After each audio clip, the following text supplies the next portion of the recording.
muy Baxaw mi nga xam ne actuellement mooy def buzz ci TikTok bi gis naa xale yi déjà commencé danser challenge bi laal nga laalaake ku ko laal xam ni laal nga laalaake donc dañuy denc yëpp tënk ko challenge yeeg yi ci jot a am ba lëndi ñu ñëw ko détaillé jaajëfal bu baax it Jili CSB rond-point cité Kër Góor gi miin ngeen adresse am Jili mooy sponsor officiel émission li xew ci biir internet bi lépp luñ fi mayee comme ay cadeau image cachée yeeg cadeau yi nga xam ne dañ ko fiy joxe ci émission bi Jili CSB moo ñu koy jox di ko jaajëfal bu baax téléphone portable yi barki démb am na ku dem jëli téléphone portable ci boutique bi nekk fële ca Parcelles Assainies am na yeneen boutique diggante Parcelles Colobane Gueule Tapée numéro téléphone am moo nekk noonu Jili di ko jaajëfal ci kóolute gi miin ngeen ko jaajëfal jabaru Jili moom mi nga xamante ni tamit inconditionnel lu xew ci biir internet bi la léegi ñu njëkkee li xew ci internet bi Merry. Man de balaa ñuy démarrer dafa am benn vidéo boo xamante ne depuis démb. mi ngi daal di daw. mooy banati. mooy sàcc yi ñuy jàpp yi. li ñu naan chaque jour on se réveille il y a des nouveaux dossiers. waaw tey nag dossier bi ay sàcc yu ñu jàpp la. te effectivement bari na ci ñu ngi laajte lii fan la. waaw takk leen. waa jaa ngi commenté naan sama koñ la. waaw Zac Mbao rek. Zac Mbao la ñoom daal dañ leen jàpp di leen dóor. gis naa ko naan am na ñu dafa commentaire dafa bari ci réseaux sociaux yi quoi ñii dañ naan non waruñu leen dóor dañ leen war a yóbbu police. effectivement loolu mooy yoon. waaw ñeneen ñi naan yéen ñiy kaas xam dañ leen sàccu. waaw loolu tamit dëgg la ku xalaat rek. parce que sàcc mooy koo xamante ne day tas yaakaar. waaw ñu naan ku xalaat rek. mais waa yi humilier na leen nag. waaw lii paa bi moom dafa ma paa la xaw mais Ndiaye lii bi ñu nekkee xale. jamono ji ñu nekkee xale man de ba may fàttali ko xale ba léegi nii lañ daan def sàcc yi de dañ leen daan takk koñ ji ku romb dóor ku romb ñam. lii ku ko xool war nga bàyyi lépp lu fekkoon da nga nekkal ci lu bon ak yooyu noonu yëpp nga bàyyi ko. lii ñaaw na torop. doy na waar ñaaw na de. waa ji humilier na leen. bàcc di bàcc comme kuy bàccee xale. ki commentaire naan gis nga ñii ku xalaat ne yaa ngi leen yërëm rek da nga fàttaliku ba ngeen mais tamit dafa doy waar vidéo buy def actuellement buzz la ci réseaux sociaux yi ñëpp di ko partagé wax ñu nit di partagé effectivement ñi doon laajte fan la Zac Mbao la mais j'espère que après bi ñu paree xanaa yóbbu nañ leen quand même police ci kanam yoon. non il faut xam nga ku ci nekk faaw nga ñam ba pare après de toutes les façons dañ leen di yóbbu police. ñoom tamit ñu ñamaat foofu daal. doy na waar kenn diglewul sàcc. kenn waar daal lii humiliation ku ko xool xalaat rek. as góor da koy moytu. billaay waaw waaye am tamit beneen vidéo bu def buzz Pape Djibril Fall suñu député. lu mu def. waaw xam nga moom taxawaayam daal. amoo vidéo bi. waaw nit ñi dañ koy laaj léegi nag mu dool di dem si jaaykat yi. léegi nag booy bi nag commencé l'émission bi xam nga. waaw moom xaarul sax kii. moom commencé na mais booy bi nag da ko demandé pour mu placer wu. mais effectivement loolu il faut s'y attendre. parce que noo def boo jokkalanteeg askan wi dajeeg ay nit yaa dugg ci politique. loolu la noo def dajeeg ay nit ñu posé seen ay questions. booy bi nee na ko daal bu dee da ngay jàdd gauche ñu xam ne da ngay jàdd gauche. bu dee da ngay jàdd droite ñu xam ne da ngay jàdd droite. mais si wax bu rafet ndax daf ko ne rek bu dee da ngay jaar yoon bu bon bi ñu xam bu dee da ngay jaar yoon bu baax bi ñu xam léegi ban mooy bu bon beeg bu baax bi kenn xamul mais daal loolu la ko booy bi laaj. amul droit tamit taxaw ci digg bi. neutre. waaw mais politique mën nga si neutre. commentaire mën na ne. le fait de ne pas choisir c'est un choix. waaw mais bon. politique de sinon nee nañ politique de c'est de choisir nu ñu ko tuddee def action sinon c'est la politique qui va te faire. voilà Pape Djibril les avis sont partagés. voilà député du peuple fi mu ne nii ñu fal ko bu yàggul. député mu commencé def liggéeyam maanaam dugg ci askan wi fin fond Sénégal di xool ku ci nekk li ngay seen jafe-jafe ñuy jàkkoonte ak lan lañ bëgg rawatina ndaw ñi. mais yii tamit débat yu am solo la lii lañ soxla. bien sûr leader yi di waxtaan ak ñoom ñu lay déglu. gis nga ko nii mu toog déglu waa ji expliqué calmement mu mu tontu ko toujours avec le flegme qu'on lui connaît. nekk na yoo xamante ni vraiment yii la ñu bëgg nekkul yeneen débat yi quoi jàppal mairie fii indil mairie fee di def live yow mii sax programmé naa la live man mii programmé nga ma live boobu live bu neex ay ca lay tiital man de du ma def katu toj toj maa ngi nii programmé naa la live mais nag li moom Adja def live daal ne mairie demal maa ngi lay déglu madame Diouf boobaa ñoom Tafa Jum laay teg ak Racine rek ñoom ñoo may def sama gars yi. am na ko ni ma mais WhatsApp dafa def mise à jour ma ne ko wax dañ ko fi waxati ko mais il faut mu dugg seen téléphone bi ngeen doog a comprendre. waaw parce que ñun xam nga avant affaire yi di egsi lañ koy wax léegi bu affaire yi egsee yéen ci saa si seen bopp bi day jaxasoo mais dafay baax ñu leen di fàttali que ne waxoon nañ ko fi ndax la répétition est pédagogique et que aussi li xew ci biir internet bi on est en avance par rapport au temps ñu ngi toog ci heure di ko teg ci axe. mais pour en venir ak mise à jour WhatsApp bi moo xam iOS wala Android boo leen duggee ci seen WhatsApp si iOS di ngeen gis ci kaw 3 points ay 3 barres la nekk du ay points mais ay barres la nii. à côté donc foofu boo fa cliquer dina def WhatsApp bi daf lay résumer message non lu yi nga am yépp. xam nga yenn saa nit dina la yónnee message nga ne après dinaa ko tontu après yeneen message wàcc. donc léegi li WhatsApp bëgg daal pour mu résumer la ko amatul lay. amatul lay par tous les moyens message yi nga liiru yëpp même bu sekkee mois yeneen ci ginnaaw dina la ko wax ca kaw fala la koy gardel yëpp comme banque de données. si sama lay bi ma la daan lay naan la gisuma sa message. waaw da nga koy bind naan mais Ndiaye bind naa la mu ne la gisuma ko. gisuma doon nelaw gisuma ko. doon la lay wax. boobu dina ngi plan ngi yàqu. mais même kii tamit Android léegi booy def sa statut. par exemple boo dugalee photo bi wala vidéo bi bu dee dafa am ci sa statut ñu nga exclure dañuy bind ci suuf statut 63 personnes exclues bu dee tamit da nga bëgg a activer vue unique bi da nga koy daal di activer balaa ngay yónnee photo bi wala statut bi vue unique donc waaw nga ci 1 bi ngay tàpp waaw yow rek nga gis ko waaw benn yoon rek nga koy def non vue unique mooy benn yoon benn yoon waaw mooy déedéet mooy 1 bi noonu soo ci bësee ku ko ubbi benn yoon la koy gis du ko dolliwaat. day éphémère. éphémère la mais léegi dañ ko def ci statut bi. ok. loolu baax na benn yoon mu jeex mais dañ naan la demal ci sa statut ma nga fa. waaw donc da nga def vue unique mu jeex. loolu dina am solo de. WhatsApp nekk na plateforme boo xamante ni mën daanaka képp ku yor téléphone Android fii ci Sénégal moom ngay utiliser bari na ci àddina wëngal këpp ñu koy jëfandikoo di communiquer yombal communication bi. boo jàngee ak boo jàngul audio yaa ngi fi. xalaat sama ñoom yaay rek. audio yu gudd lañ lay envoyé. ak vidéo yi déglu macha allah. yàlla guddal mais léegi ñoom ñu ngi kii léegi ñoom ñu ngi yeewu de. yoo xam nañ bu baax léegi dañoo bokk. da ngay daje ñoom ñu ne dañuy seetaan li xew ci internet bi. déggoo keroog sama yaay naa ma TikTok bi nu muy demee ma ne ko dimbali ma ngir yàlla rek yemal ci WhatsApp. mais mën na seetaan. déedéet na yem ci WhatsApp bi. léegi dañuy dugg TikTok seetaan xoolal seetaan. li ma ci neex mooy xam nañu fan la connexion. mais loolu laa la wax dañuy dugg foofu connecté wu. nee naa ko yow fu ne da ngay wane nga da nga avancé. bañ seen méga yi ci gars yi di jeex. naan ma sama kii bi dindil ma sama affaire bi lan. yemal ci WhatsApp bi rek. fii la jamono tomb téléphone portable léegi télé la ci poche ñu si bari amatuñu. wallaay temps télé. seen téléphone yi la ñuy xoolee réseau de plus moo tax ngeen ñuy am live. Facebook ak équipe digitale bi live Facebook bu télévision Futurs Médias min ngeen ko gis naa commentaire internautes yi déjà sujet yi fi développé ñi ci commentaire gis naa ñi di wax ci Pape Djibril Fall waaw booy bi na am respect ci Pape Djibril Fall nee na léegi autorité la dara nekk ci booy bi débat rek la teg débat dara nekk ci mais et puis dafay montrer que ne jeunes yi aussi ñu ngi gën a dugal seen loxo ci politique bi di ci intéressé wu c'est très bien balaa nga ko xam mooy c'est à saluer bu gars yi demee assemblée nii ci nga xam ne Sénégal yi fi ne ñor na leen assemblée kay léegi ñu commencé le 12 septembre incha allah affaire yi tàmbali incha allah décret bi génn na président fësal na ko dem loolu am na solo leneen li iPhone iOS 16 bi tamit duñu teel a annoncé nit ñi ñu expliqué loolu tamit indi na ci yu bees waaw te iPhone xam nga iPhone moom it mi ngi waajal ay affaire am ay bagages am moom septembre moom waaw septembre miin na ko chaque septembre rek le rendez-vous est là mais ci kaw loolu dafa génnee benn version iOS 16 bu bees boo xamante ne mi ngi ñëw di egsi bu ñu ko wax rek nit ñi daw ne ñëwagul ma ngay ñëw di egsi léegi yàggatul mu am ay quelques nouveautés yoo xamante ne dina intéressé bu baax gars yi yor iPhone. ñu daal di leen tegtal élément bi nga xamante ne préparé la nañ ko ci gannaaw ngeen seetaan ko ñu ñëwaat. Changement au niveau de l'affichage album photo bi affichage batterie Wi-Fi bi ak sélection image boo ñëwee ba ci affichage bi di comme ni nga ko gisee nii di nga gis ne heure bi ci kaw lay daal di nekk léegi alors notification yi nga xamante ne ci kaw la daan wàccee léegi dañ koy daal di jàllale ci suuf pour mën a bañ a déranger li nga xamante ne moom mooy peut-être soo jotee message ou leneen appui long aussi pour changer écran bi ngay daal di défiler donc si bés affaire yi di ñëw di défiler de manière horizontale foofu di nga mën a changer sa écran. voilà donc changer écran bari na ci dañoo tënk rek. réglage photo yi mais surtout fi nga xam ne sa batterie bi léegi yooyu day. waaw batterie bi léegi boo foo koy affiché xam nga d'habitude ak iPhone su batterie bi commencé wàcc day def jaune. bu demee ba nga xamante ne léegi mu déchargé day def rouge.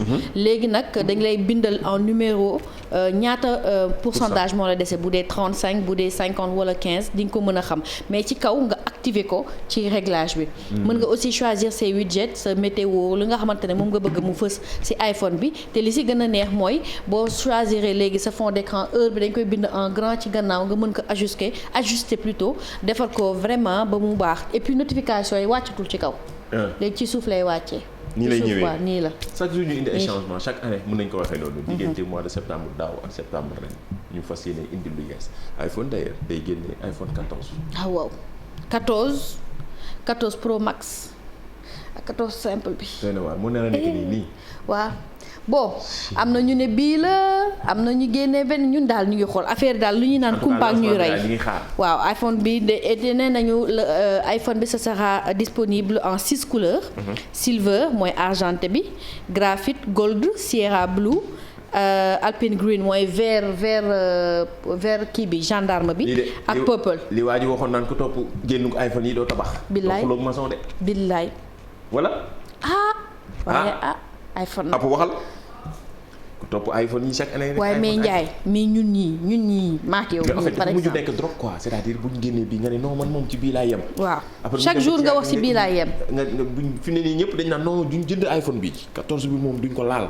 mais bu commencé ku ci nekk woote téléphone waaye nu ma wutal 14 bi. mais c'est que Apple ñoom dañu muus parce que bu ñu génnee dañuy def ancien modèle yi ñu def de telle sorte que day obsolète. dañ koy su ko defee yow même boo bëggul par A ou par B di nga rejoindre groupe bi. monde bi ñu nekk daal. gars yi ñu xëccee. ñun ñi dinañ ci amam wala. digital bi war nga ñoo mun a wutal sponsor ñu wut ci 14 bi daal di leen won affaire yi yu bees yi mu wàcc. amul problème loolu am na en tout cas lu yees lu doy waar TikTok tamit suñu fi mu ne nii yëf yaa ngi dem ci mbirum vie privée. waaw tey nag réseaux sociaux la ñu amee tey réseaux sociaux la ñu xëccee xam ngeen TikTok nit ñi dañ ko jël.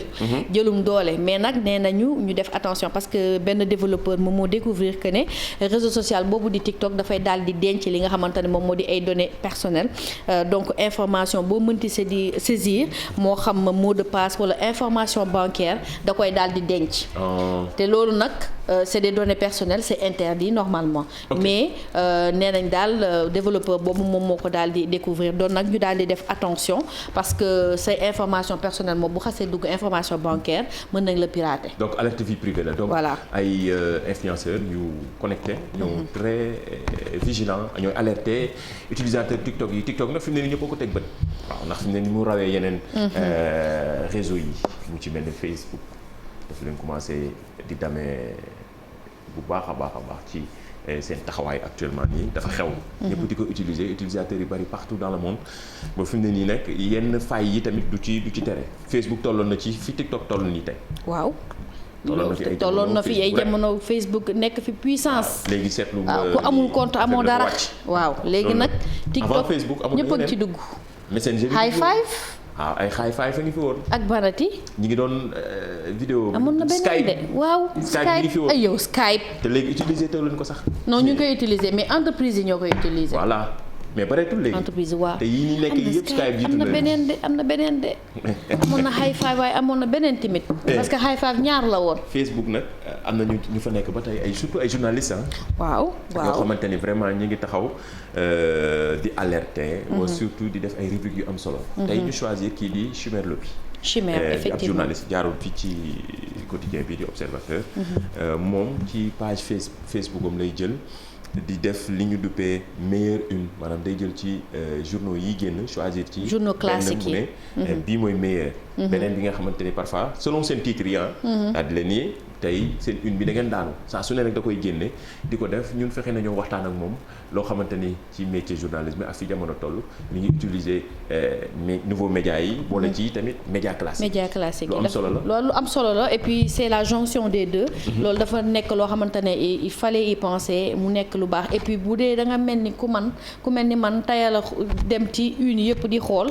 waaw mun nga ñëw rek ci profil Chimère nga daal di xool meilleur bi ci gën ak bi ci gën a yées mu jeex tàkk. ñu dégtal leen Chimère waxtaan nañu moom ñu ñëwaat.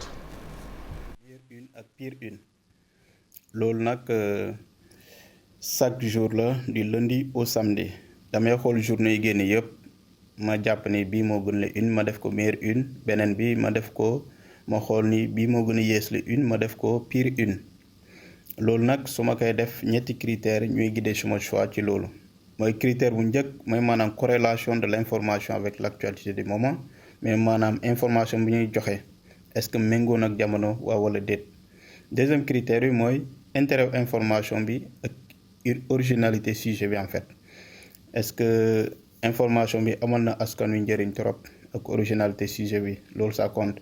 Troisième critère bi mooy maanaam nuñ ko bindee nuñ ko libalee loolu moo tax troisième critère bu ñaari journaux bokkee information troisième critère moo leen di départager lii nag lu ma ci jublu mooy encourager ñi nga xamante ne ñu ngi def liggéey bu rafet avec meilleure une mais itam ñaax ñi nga xamante ni léeg-léeg ñu wàcc yoonu journalisme ak information yi nga xamante ni dañuy jàpp ni amalul torop solo askan wi moo taxit ñu def leen pire une loolu c'est pour ñaax leen ñu dellusiwaat ci yoonu journalisme loolu moo tax ma koy def di ko animer depuis quelque temps si sama. am na solo ni muy allier nouveaux médias yi ak journaux classiques yi mais surtout di ci gën a fësal meilleure une yi saa su ne tous les jours da koy def gis naa ne observateur li muy ñëw meilleure une bari na macha allah Choumer Lopi di ko jaajëfal it aussi yeneen internautes yi nga xam ñi ngi réagir gis naa yéen ci internautes yi commentaire léegi bi ngeen ay Skype ak yooyu gis naa ñeneen ñu naan high five waaw high five waaw ñi naan yeneen kii yi nga xam dañ leen fàtte woon na 1 2 3 la. moom laa doon seet sànq moom tur ba moo ma réeroon. 1 2 3 la. fi jamono toll nag évolution bi dafay gaaw te li ñuy wax nii c'est des années juste derrière. bien sûr c'est comme avant adresse mail yi avant da nga doon dégg ay caramel. ay Yahoo. lu ne léegi nag Gmail rek ngay daal di dégg. ay Hotmail waaw ay Hotmail léegi ay MSN. ay MSN. waaw voilà léegi Gmail rek ngay dégg. tolloon mais rapidité bi. ak changement mutation bi ni muy gaawee dafa yéeme dafay doy waar. dafa yéeme Abba Show. waaw ñi ngi xaar gis nañ ko ci réseaux sociaux yi muy def buzz mais surtout show yi nga xam ni et puis sénégalais yu bari dañ koy xaar. rawatina internautes yi ñu bari dañuy interagir ak moom à travers ay comptes Abba Show date bi mu desee le 26 août la. waaw mais yi mu jot a def moom mooy macha allah différents gis naa poules ci yi internautes yi ñëpp di ko féliciter encore une fois. baax na ay année ngi ni mu koy def mais le 26 août incha allah ñi ngi waajaat beneen Abba Show bu am solo gars yi ticket yaa ngi noonu. en tout cas mi ngi def buzz ah. waaw mi ngi def buzz mais dafay baax comme ni ñu ko waxee xam nga one man show dafa rare fii ci Sénégal te le rire c'est un anti-stress. dafay jàpp di dimbali nit ñi donc ñu am ay émissions yu mel nii nga xamante ne mën nga déplacer wu seetaan boo demul cinéma wala lenn nga ñëw toog fay sa xaalis reetaan ba sonn daal di ñibbi sa kër féexal soxol dafa daal di neex boo mënul dem tamit nga kaj ko ci télé bi TFM nga daal di c'est la même chose daal nga daal di wàcce daal sa stress. macha allah internautes yu bari ñu koy féliciter. di ko gën a encourager moom Abba Show beneen date bi des le 26 août incha allah action citoyenne tamit baaxoon na ñu koy jàllale ci émission bi tey dañuy dem Médina ak Médina School mëngoone liggéey bi nga xam ne ñu ngi koy def ngir jàppale école yi foofu ca Médina chaque année nag saa su ne ñu ngi jaar ci yenn médias yi rawatina fii ci télévision fii ci média di jëlee ay matériel yoo xam ne ñu ngi koy ay ndaw ñu dañ koy soxla yeneen i dëkk di ko indi fii yu ci ëpp yi tamit waa Sénégal fii rawatina waa Médina dañuy def collecte bi yu ci bari dañ koy jaarale tamit ci internet bi donc lii tamit action citoyenne la surtout ci waajtaayu ubbi ca école bi nii. waaw dafa am ñoo xamante ne ni septembre léegi ñu ubbi am na ñi nga xamante ne octobre la mais di wax rek action yi dafa baax ñu koy wane te képp ku ci mën a jàpp tamit parce que pour élèves yi nga xamante ne xëy na seen parents yi seen loxo jotuñu seen gannaaw ñu jàppale leen si ndaxte li ñuy naan ñoom seen slogan bi nee nañu benn xale bu réussir c'est toute une famille boo xamante ne moo daal di réussir. lu am solo la waa Médina School di ko jaajëfal yi tamit mëngoone mi jiite association boobu message buuba bi gis naa ko de mu xaw a clash bu baax mbirum Ukraine bi donc yokkute yi am ci dëkk yi partout ñëpp naan guerre Ukraine bi moom nee na Ukraine démb lañ ko xam. waaw nee na moom dafay dénoncer mu ne affaire yi lavage cerveau mondial la parce que Ukraine kenn xamu ko woon léegi kii nu mu tuddati waaye Russie du ñoom la déclarer guerre lu tax nag léegi ñu bëgg leen forcer ne Russie ñun ñëpp la bëgg a déclarer guerre wala que Russie moom mooy maanaam moom mooy ku bon li ku ci nekk am nga sa xelu bopp mën nga xalaat def sa analyse bopp mais moom daal nee na daal waaw dañu bëgg a ruube international daal pourtant dañ koy bloquer saa su ne ndaxte ci réseaux sociaux yi moom bu baax artiste bu ñu defe naa dàqoon nañ ko Instagram bi bare ba ci YouTube ak ba ci Twitter ak yenn ci Instagram saa su ne nag ay kaddu yi muy yëkkati parfois xaw a ŋaññi doxalinu yenn ci njiitu réew yi ak àddina bi mi ngi noonu lu am solo la parfois yenn yi ñuy partagé artistes yi porteurs de voix yi dañ ciy génn joxe ci seen xalaat surtout situation monde beeg àddina ni muy doxee gën a fi mu ne nii waajtaay tàggatoo waaw ñu daal di waaw suñu waxtu wi daal dina jot c'était court c'était bref c'était précis mais dañ leen di jox dig daje incha allah lundi pour un nouveau numéro une nouvelle semaine boo xamante ne li xew ci biir internet bi dañ ci nar a ànd ak Ndiaye mais image cachée bii de ba tey gars yi kii wuñu ko de gis naa ñu naan ay Pape Diop du moom non du Pape bëgg naa Diop leen jox indice sax. déedéet. wax leen ñu kan moo nekk ci ginnaaw image yi dañ koy wax. dañ koy choisir pour joxe indice bàyyi noonu. Ndiaye di remercier waale ki nga xamante ne moo di Fatima bu VIP design xam ngeen ne depuis mardi moom moo fi jaar si tunique yi waaw ci waajal màggal gi rek donc le numéro il reste le même 77 866 39 35. jaajëfal leen yéen internet yi jaajëfal team digital bi ak ñi doon réaliser ñoom Youssou Apulaay nouveau marié di ko jaajëfal internet yi jox leen dig daje ba leen di incha allah ci beneen numéro li xew ci biir internet.